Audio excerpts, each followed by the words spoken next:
Oh, let's talk about my TV shows. Does that make a sensey? Okay. I am watching so much television right now. I'm a big binger. I watch everything at once. We like sit and we just get through it. And I'm like definitely a light watcher where like I'm texting a lot but then also tuning in. But I just, as long as something I like is on TV, I don't need to be paying attention to it, which is weird. First of all, I just finished Acapulco. Acapulco! I love Acapulco. So Acapulco is about a guy that started working at a resort called Las Colinas, and he is now in present day, and he is retelling his story of how he has come up in the world to his nephew, which is very exciting because you see him now and where he lives now and his past.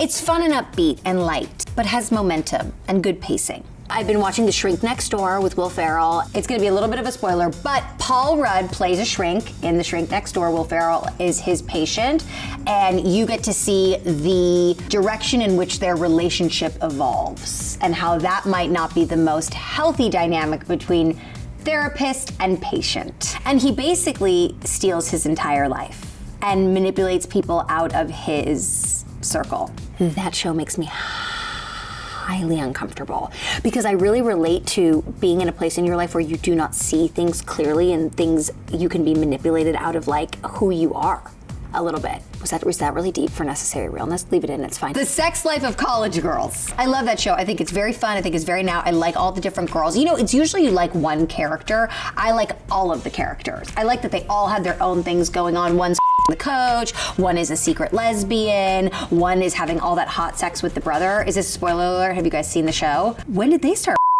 I was like, oh my God. Like on every surface, they're all having a good old time. And it makes me want to go back to college for the 5 minutes I was there. Okay, have you watched Sort of? Have you guys watched Sort of?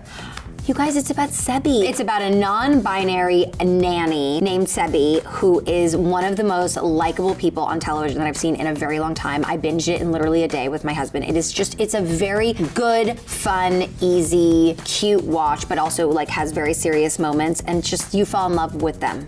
You really do. The morning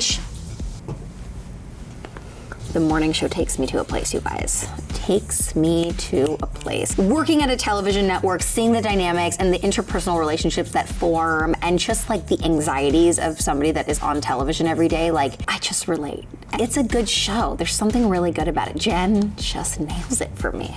Love Jenny. Jenny and Billy Crudup. Remember Billy Crudup? He's really good in it too. Are you gonna keep twirling your finger like that for the next hour? From last season to this season, we are obviously talking about the 2020 pandemic. COVID is everywhere. Steve Carell's character, spoiler alert, unfortunately does not make it past a certain episode. He is no longer gonna be on the show. Jen Aniston really evolves. What I do really like about the dynamic between Jen and Reese's character is that no matter what they do sort of always support each other and come out together, which I think is a really nice reminder of like, even if you work with somebody on television or every single day and you don't like them, it still becomes like a little bit of a dysfunctional family and you have their back no matter what. And just like that. And I don't feel like that title represents how long it felt for that show to come on air. Wow, took forever and finally, it has premiered, and I don't know how I feel about it yet. Obviously, the biggest shocker at the end of the first episode was Big dying. I still have to gather my opinions. There's so much that unfolded. They've mixed up the cast. They have brought in some new characters, and I'm excited to follow along and see the rest of the season. I'm excited to see what unfolds.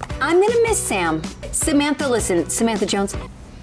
Dirty bastard. I mean, Samantha Jones is literally one of the most iconic television characters in the last 50 years. I mean, I literally put her on par with Lucille Ball. Not kidding. Let us know what you think in the comments below, and if you missed last week's episode, make sure to check that out, and if you want more Necessary Realness, make sure to subscribe.